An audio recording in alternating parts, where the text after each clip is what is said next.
Welcome to Centrist Radicals with Captain Kevin and Rocket Rob, where common sense and common ground.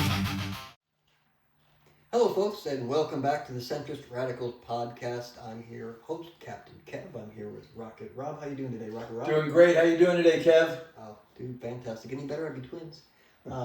Just saying. It's one of those days we were kind of talking off the cuff here today a little bit. But he and I get into these really crazy kind of conversations about what's going on today and how it relates back to what we're trying to do here. And what we're trying to do here is trying to remove polarization and distractions, and that's the theme of today's show. It's about polarization and the distractions that are issued to us all the time, and there's three kind of right now that are polarizing and some are distracting. We'll have to start with the first thing. We've been following the story of what happened up in Idaho. We had a civilian legal carry person along with a sheriff's deputy that stopped a potential mass shooter. He had killed 3 people. He had an assault rifle, and a civilian carrying a pistol along with a sheriff's deputy stopped him. And that had the potential to become a massive, horrific thing. It's already horrific if one person goes. He took 3 lives, and these people stopped many more from losing their lives potentially. And so this brings up the whole debate that's been going on online lately about, should civilians really step in? Is it up to us to take care of ourselves? Then there's the question that's going around about flock cameras. Were they involved at all? And if so, why didn't they stop this person if there's all this surveillance? And we're supposed to be safer because of them. Now, I know I'm throwing something out there that I'm curious about. How did they make a play in all this? But when you've got someone like this that's out there, and he does something good, stops something bad from happening, along with the sheriff's deputy, is that the place of citizens, number one? And what do you think about folks that are online right now? You see the chatter everywhere.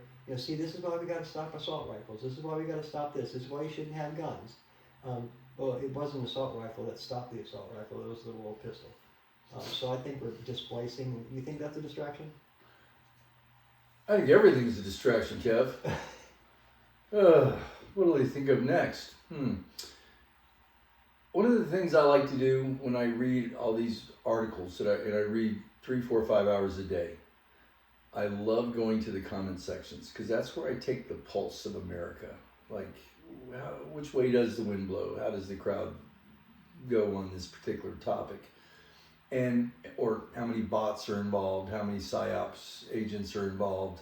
That's an interesting question. And we're going to have classes, by the way, on how to detect PSYOPs and how to count them. Because for a little country named, where's my air horn? Uh-oh. Back to the air horn. We're going to have to get to the set director on this show, man. I want an air horn and the water pistol. So anyhow, in judging from the comments, typically we're divided. And what I'm assuming, Kev, and I'm not that familiar as you are with this particular event in Idaho. We had a discussion earlier. You said, what about Idaho?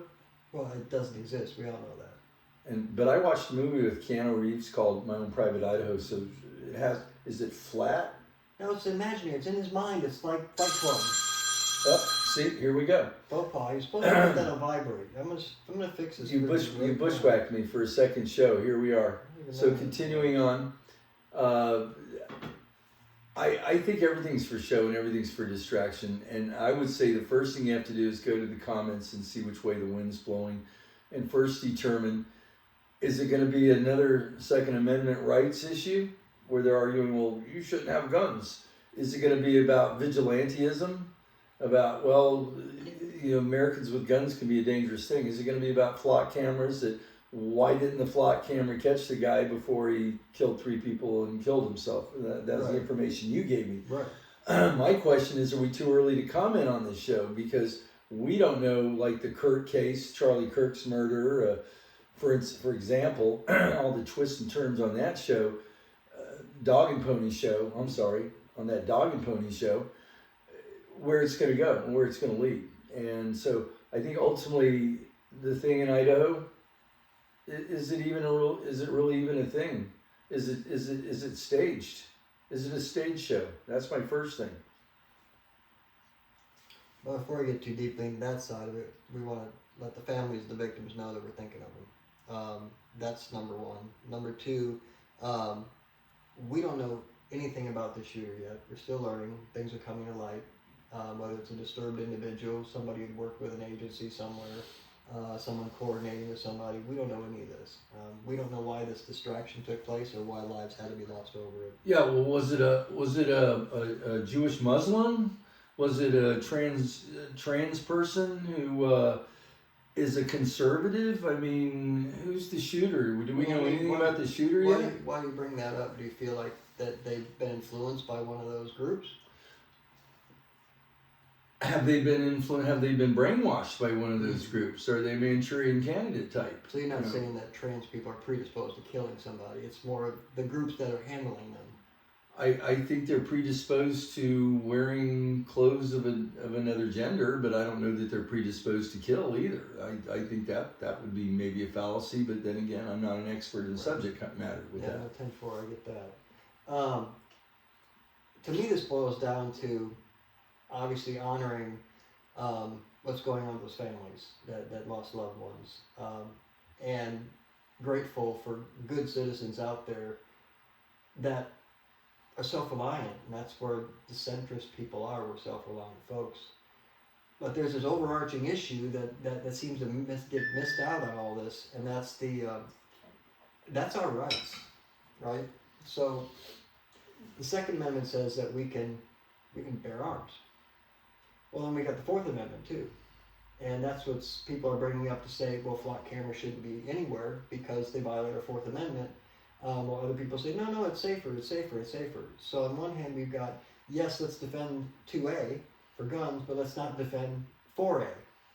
So if we're going to be pro-constitutionalists here and follow what the Constitution says, well, how can so many people flip-flop on the Fourth Amendment when they're definitely not flip-flopping on the Second Amendment? I'm not saying they're the same people, but I'm saying it seems to be more okay to intrude on some rights than others.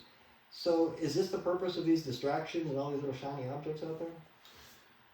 Again, I think everything's designed to distract America. That confuse? Yeah, let the looting continue. Keep the messy middle messy. Say that 3 times fast. I can't. I can't either. So, but I the only thing I can say, people, is you have to do your own research. You have to discern, and don't jump to conclusions.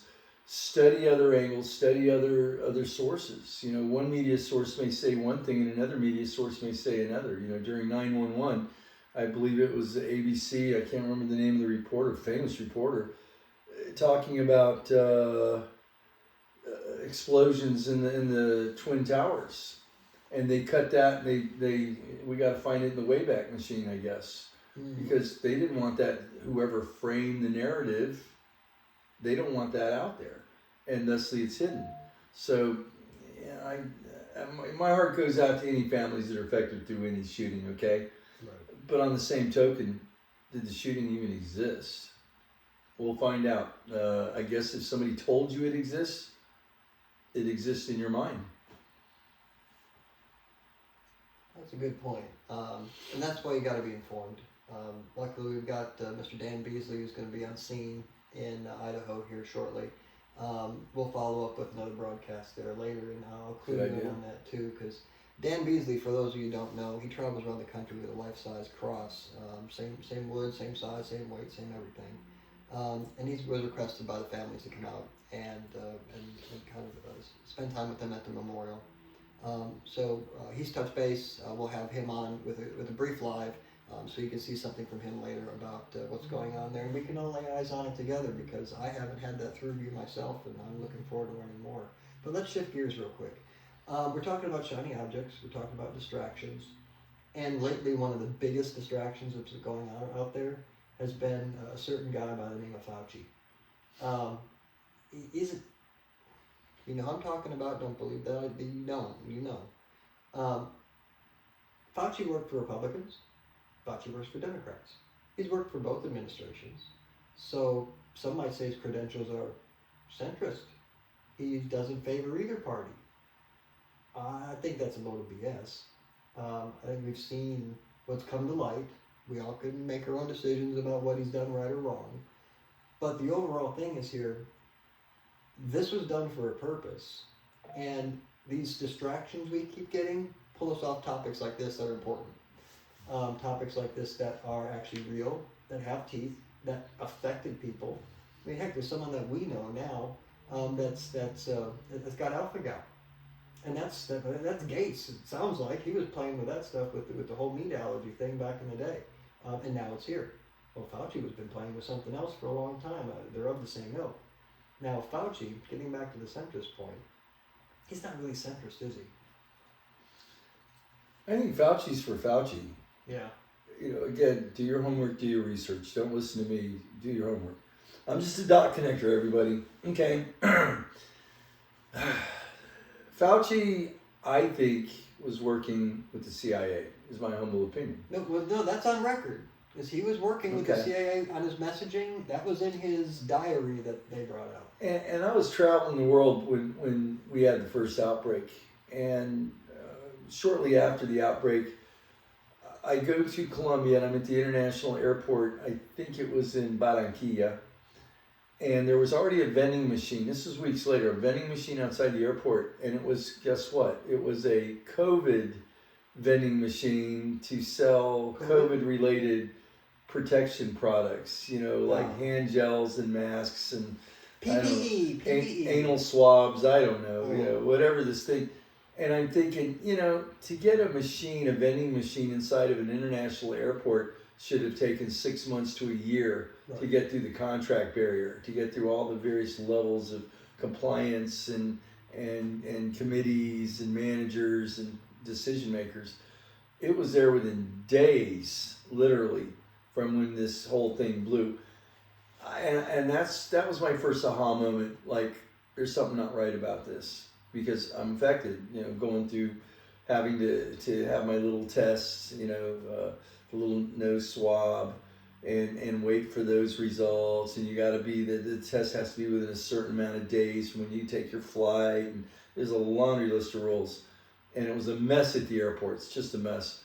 And to have every country in the world get involved with that so quickly, like, this world can't even put a band together, much less coordinate this global, how do we fight this global tyranny of this COVID thing, this bug.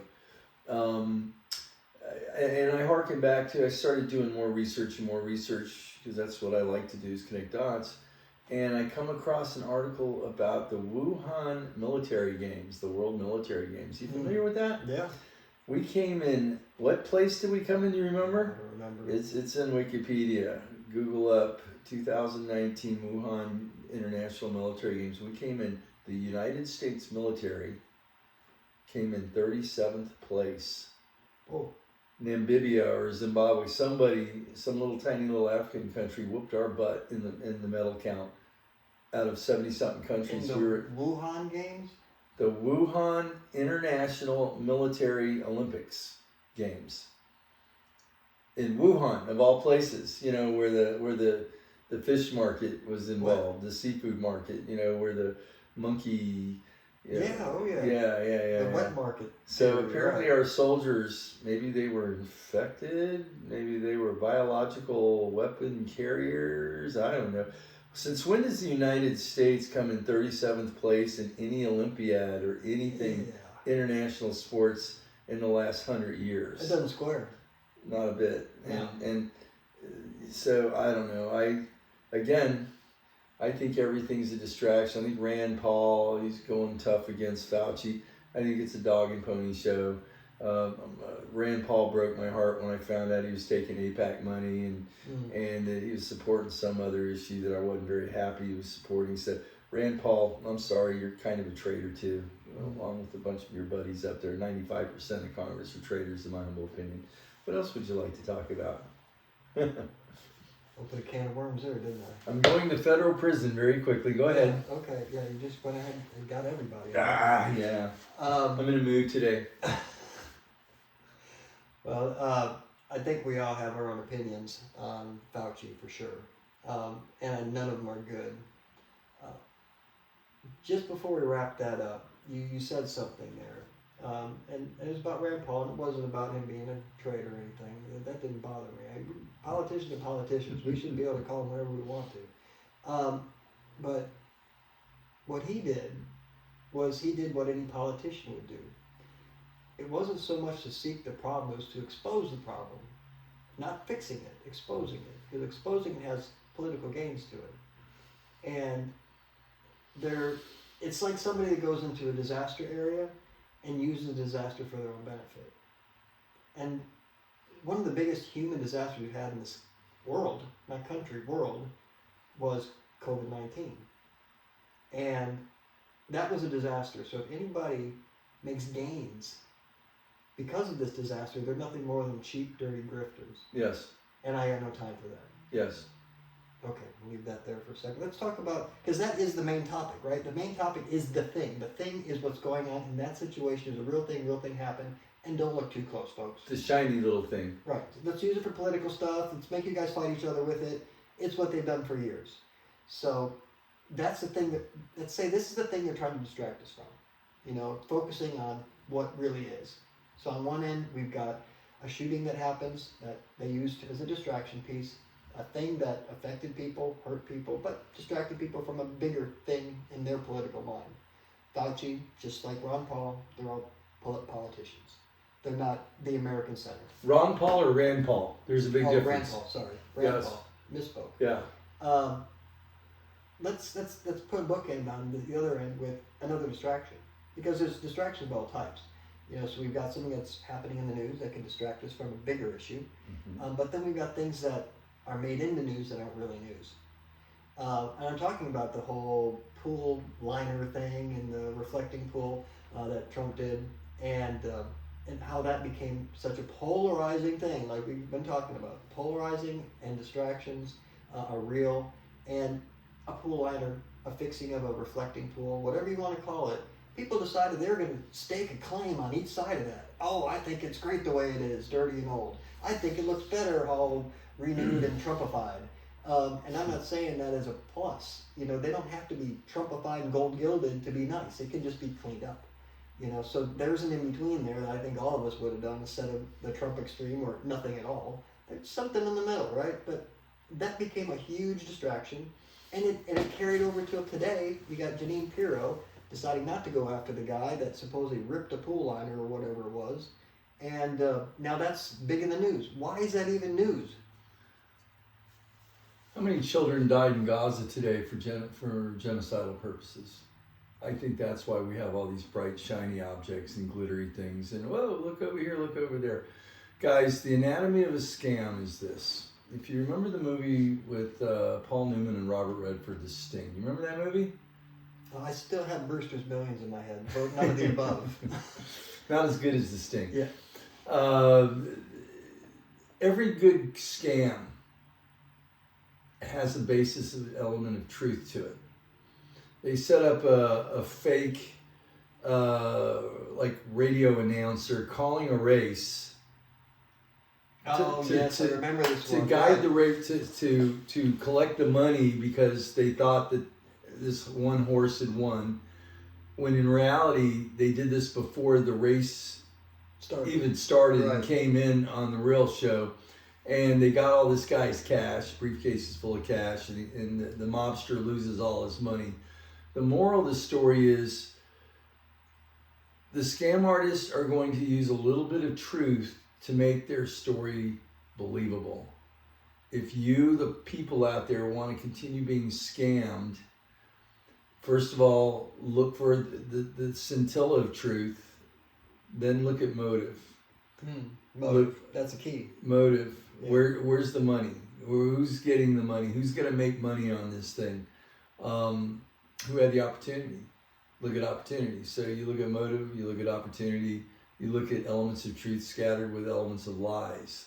And that's how they keep distracting you, to keep you from asking, how many little children got killed today brutally in Gaza or 7 other countries in the Middle East? Oh, don't look at Gaza. We found aliens. Remember? There's 4 different types. We found aliens. So, no, there's aliens. You guys want to know about aliens, right? Come on, everybody, aliens, right? Aliens. Right? It's no fun being an illegal alien. No. That's why Genesis wrote that song, by the way. They did it for terrestrial aliens, I guess. So. You know? Yeah, and Kevin, I can't argue whether aliens exist or not. We are just a little speck in a massive universe. Are we so arrogant to believe we're the only humans or critically thinking? We're not even critically thinking humans. Probably if the aliens haven't showed up yet, it's because they think we're a bunch of freaking idiots. And they don't want, we're scary. They don't want anything to do with us. Okay? So, but anybody, podcasters who start talking about aliens, run away from them, because let's just say it's another glitter distraction dog and pony show. Just right. Let's focus on facts. Let's focus on tangible things that we can see with our own eyes, hear with our own ears, and think with our own minds. Stay away from the BS. Stay away from the dog and pony shows and the reflection pools and the stupidity out there. Focus on facts and make your best choices. That's about all I can think of. That's good. I'm going to give you the last word today. And distractions, right? These shiny objects, these things that we know scintillize people and get them to respond. Mm-hmm. They're easy, they're low-hanging fruit. It's in business we call it short money. Right. Doesn't last long. Right. You know, it's burned quickly. Right. Frankly, if you want to talk about aliens and stuff, it's a great hobby for somebody. It's a hobby. It's not central. So letting hobby things get in the way of real things can be problematic. I want you to tell our audience how they can be more clear about seeing through those distractions, seeing, not getting pulled away by the shiny objects, because they're fun, and there's a place in my brain for shiny objects, believe me, but the getting distracted by it and getting pulled into an argument. Is it when you feel like you're being pulled away from something important to something that is maybe esoteric? Now, in a previous podcast, we showed this kind of heat map that showed that things outside of your own personal family, maybe another country, it's far away from your family, but you care about it. Well, aliens are outside of even that chart. Right. So if it's not affecting us, we can't do anything about it anyways, why spend any time with it? Right. What advice would you give? Pay attention, discern, consider the source. I'm going to play a little trick on you, Kev. Ready? Okay, none behind me. For instance, can I have a sip of your drink? No, Why? it's mine. It's yours. Yeah. Is it yours or is it mine now? Oh, God damn it. So you were distracted putting on a show. All I did was reach around Uh-huh. and grab it. You didn't even see it. And I'm sitting 24 inches from you. That's an illustration of how easily we can be distracted and tricked and conned. Besides, we haven't had tests for herpes or anything, so I don't want to drink your drink. Yeah, You better not drink mine either. We'll get there. Well, guys, that's what we're talking about now, is because we're trying to set the stage for you a little bit. Because these are all things you're going to have to overcome. These are things we've had to overcome. And the only way we can get to a solution for anything is to identify our hurdles, overcome our objectives, and have a plan to do so. So I'm learning along right with you. Rocket Rob's more up to speed on this stuff, and he's formed real solid opinions about it, and I'm looking forward to forming more solid opinions on everything else. Oh yeah, don't forget about this. Now we're going to post this up on the website, and in fact I believe it's already there, but I'm going to make sure. But we want you for volunteerism, and we want you to come on to our website, sign up. We're looking for social media volunteers, in particular, those that can get out there and spread the word. They can talk to folks in government, pass around some emails, comment on links, post our show stories, help us with affiliates, and become part of, well, I dare to say, advocacy for common sense. And that's what we need, common sense people that would say to either party, listen, you're all politicians. We'll make some decisions for ourselves, and we'll decide what your political future is ourselves. And for those who qualify with certain benchmarks, we would maybe throw in a free t-shirt. That's right. We are your cognitive dissidents. Unite bitches. Come help unite. There. Come help unite. That's right. Done. Get on board, and from me, Rock and Rob, we look forward to seeing you there. Visit our shop at centristradicals.com. You can buy t-shirts yourself, as well as for Foundation Unites, and good old Captain Kev here too. You guys be careful, be safe, and remember, lean on each other. Peace out. Welcome to Centrist Radicals with Captain Kevin and Rocket Rob.